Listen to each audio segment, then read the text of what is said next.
ndakwanga mwana wa Yo. Niki nagukorera cyane Amazina ni yayandi Carine Joy. Aho tumaze kumenyera ko tuba turi kumwe buri gihe ntago murandamirwa, but I'm always new.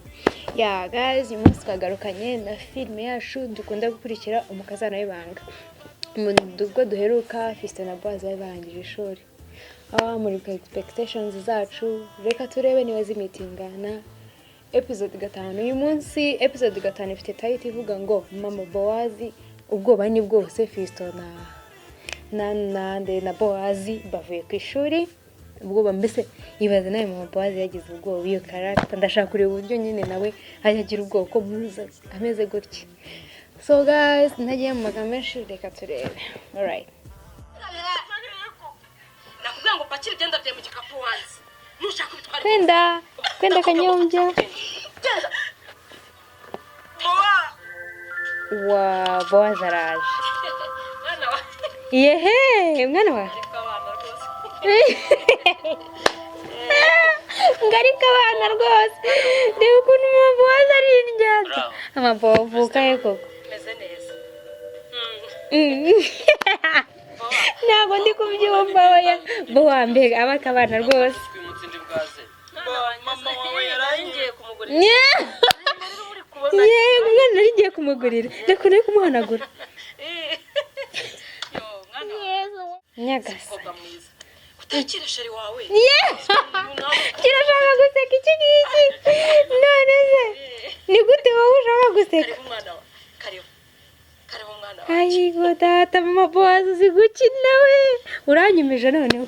Kuva nareba iyi filime ndumiwe. Ngo umukobwa wanjye ngo imyenda ye ni mibi.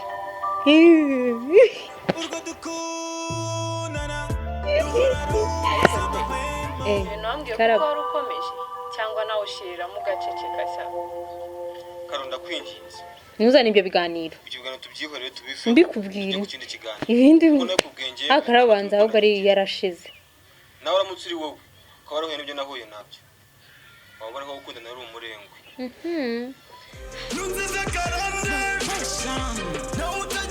araho ayo mazi y'urwembwa dore ko nta mugabo wakora nk'ibyo bamukoreye Yezuwe. sha Dore imbwa Mwana, ngiyi. nyine ihangane byabaye biba byarabaje nta n'ikindi kintu wabihinduraho ubu nufata umujama wateye mushiki wawe inda uzamukorera iki Nzamuvuna. cyose nuko nimufata Ndamuvuna. bazamamba nta ruhu ruri ku mubiri we Nyagasari urabe wumva. Umukobwa wanjye yo kugura utwenda. Alright.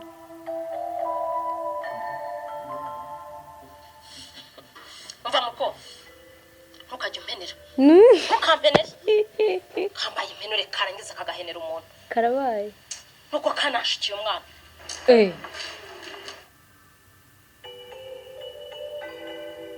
Noneho reka tubireke niba tubahenera. Ni umukobwa yumva nabi.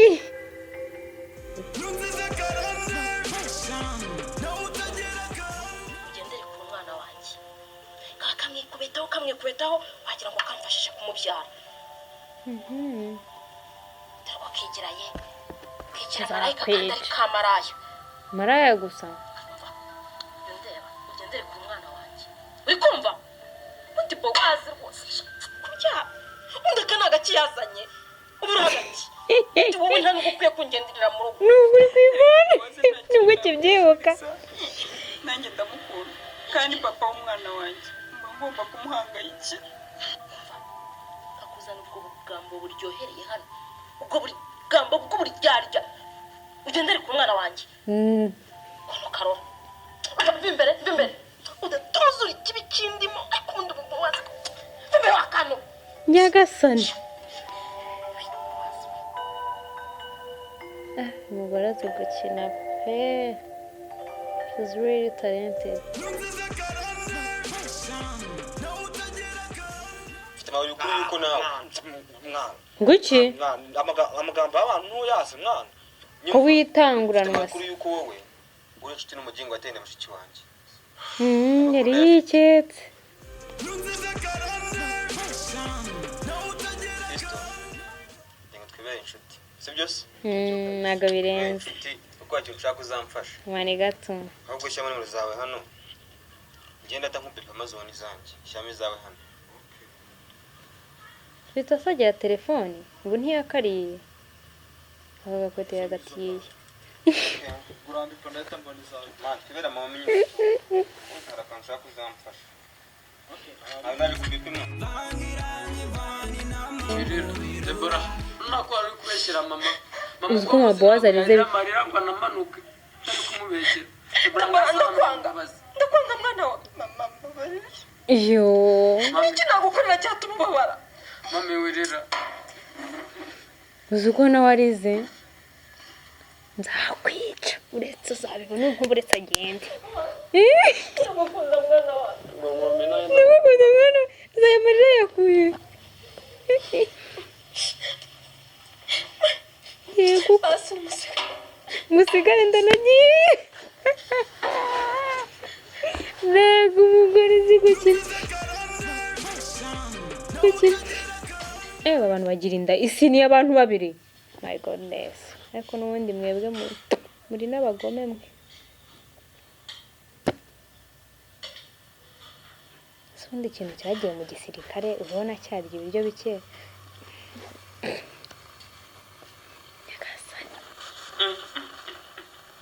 Bini biki? mama sinamaze kurya ibyo watetse ariko biryoshye nk'ibisigaye pe shaza ko nsigaye mbona utanakinarya Ntagarya muri gisiniya muri babiri. ntabukibona umwanya Ubwo mbere none yaryaga amasorori. mama ugomba kubanza ngabura mushiki wanjye dore yabaye turusha muri rwego rw'abakire Ubundi kabona ndabanza kuri. muhorere ibindi bizaza nyuma byose Ni gutanabyo ubu ngubu ntabwo ndi. mwana wa ntazavaho nk'uburo yibaze nawe unsize muri buno butindi urumva naza bisobanura neza uriya mukobwa nk'uko ubizi nyine yitwa Debora twariganye muri segonderi imyaka 3 yose tugeze mu wa gatandatu rero kuva mu wa kane naramukunda ariko tugeze mu wa gatandatu nibwo nyine Mu wa gatandatu? kocara nyine ndarimubwira ko mukunda ihangana nari kocora ariko Yatima. njyewe ukuntu nakubonaga nabona gutashobora no gutereta umukobwa mwana ariko naratunguwe ubugize utyo uraterese teye Ati no akaba kubwiriyemo umukecuru. Kabudi na telefone tunatenda. nyine ngiye kuki mutikingiye koko nyuma ngo mwambara agakingirizo mwana wa ngomba kumenya uko uhagaze mwana wanjye That's nice. Good attitude. ngaho itaba iPhone. Mwana umwe. ubwo bazaba abakobwa bari kuguhamagara kandi ufite umugore nawe mama ntago umva reka mukorere ese ndabizi ngo ntiwamwitaba itaba Halo? Yego ni Boaz. reka nkuzanire ibiryo Uretse mama yari hafi yanjye. Karabaye. Ni polisi se? Round speaker. Ngo round speaker. Ni wabona ari cya gihugu kimuhamagaye nicyo kijya cyaro kivuze round speaker. Ni round. Urupfu. muri kuvugana n'urupfu Ni cya gihugu. urupfu se rura telefona umva nashaka kuvuga ko mbaziye ibyo mukorera mwana w'umukobwa Debora cyane uruboza wamuteye inda na mama wakomeza kugenda amuhohotera amukorera ibi byose ndabaziye kandi ntabwo ndatinda Ngaho. Amuhohotera. mwimbwe ibintu byinshi ndabaziye wowe urinde uduhamagara uduhabura wowe Umugore urinde udatinya n'urupfu ariko mama wawe uzanapfuta nabizi. umukobwa mwabagome mwe umva urinde kwanza urinde Ndi urupfu. Iki gihugu hari umuntu ugitera undi ubwoba se? turebe iyo Nimero ntabwo irimo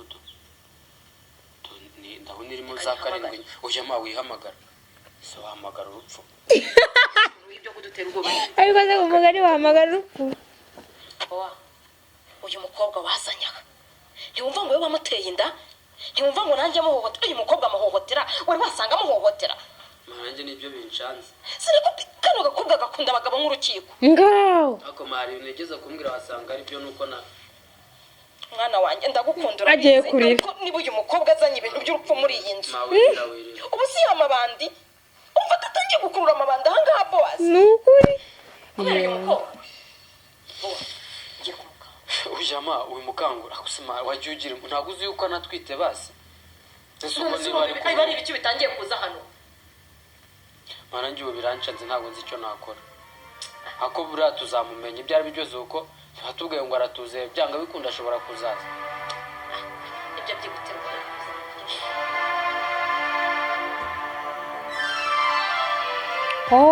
urupfu ruraje nabona agiye no gupfa abantu okay let's see that okay reka okay urupfu ruraje wow no filme yaryoshye it's gonna be crazy nukuri urupfu rwaje sasa mama Bowazi ararongera he okay title yavuga ngo mama Bowazi agize ubwoba burenze nyine Bowazi na Fisto bashe mubonye ko yagize ubwoba atangira no kurira n'ubwa mbere nayimbonye mama Bowazi arira mana yanjye she's so talented nukuri navuze nti kabisa isarenda urabona ukuntu ari kujya uzi ko no kurira yabishobora iyi minota 2 gusa it was nice and uyu munsi noneho nakunze uburyo kino n'umuntu wanditse script arimo no kwigisha abantu hariho mama Bowazi yavuze ati ariko se mwabana banjye mwe kuki mutanikinge yigishaga buriya ugomba kuba hari nk'ikintu wakuyemo niba uri umuntu mutoya urubyiruko wiga muri secondaire hari ibintu bigishaga ifilme ni nziza kabisa and ndumva nifuza noneho kureba urupfu rwabahamagaye ese koko urupfu ni rwema cyangwa hari urundi rupfu rwaje noneho ese urupfu ruzabahamagara cyangwa biranasekeje okay none hari ikindi kintu nashakaga nahoraga nifuza ko Deborah bamenya mbese ni muntu ki urora ko na Bowazi urumeze nk'igitesi utabyitaye ibintu byose ari kugenda aza muri mood ari kugenda agira expression mama wafite nyine nawe akavuga ati se akagira amakenga bene nibyo nshaka kuvuga akagira amakenga umukobwa yazanye mu rugo rwabo ameze gute biri kugenda biza bisobanuka I hope ko ubutaha none muri episode ikurikiyeho bazagomba kumvamo Deborah bagenda bamumenya utuntu duke twibanga urumva Umukazana wibanga nuvuga ngo uzuntu duke twibanga tugenda tumenyekana bakamenya ni Fisto mbese bakabimenya ko banabyamanye bakamenya ko inda atari niye bayimugeretseho hagombe kuba hari n'ibindi bintu byinshi bihisheho mfite amatsiko yo kumenya mama Bowazi ese noneho ibazo reba uburyo acting yarakariye Umukazana umunsi none azamenya ko inda atari niya Bowazi ari ya Fisto azamurya neza ariko yamushyiraga muri kakanu kamwe kimbwa no azamushyira mu cyobo kirimo amazi kuko ntago numva ko yamureka gutyo gusa urundi rugo rujya runcanga nshaka kuzamenya ibintu byabo ariko byaranyobeye buri gihe murambareba nkabareba ariko ntago wabimenya abantu bo kwa Deborah mama Deborah uramureba ukabona nyine ni umubyeyi ariko n'umuntu amusaza bo ikintu kiba ihangayikishirije umuntu kujya kwihorera kandi barabizi ko umwana wabo abayeho n'abahana baye nta nubwo banagira n'umutima wa kimuntu kuvuga ati umukobwa wacu twabanje tukamuzana hoya bo gahunda no kujya kwihorera nuvuga ngo nawe ubwabo nta rukundo banafitiye na mushiki we icyo bashaka ni ukumenya umuntu ngo wagize icyamukorera nabi bakihora ushobora gusanga ariko script yanditse bagenda batinza nyine kugira ngo film iryohe and that's creative too. So guys, I hope you enjoyed this video. If you did, please subscribe.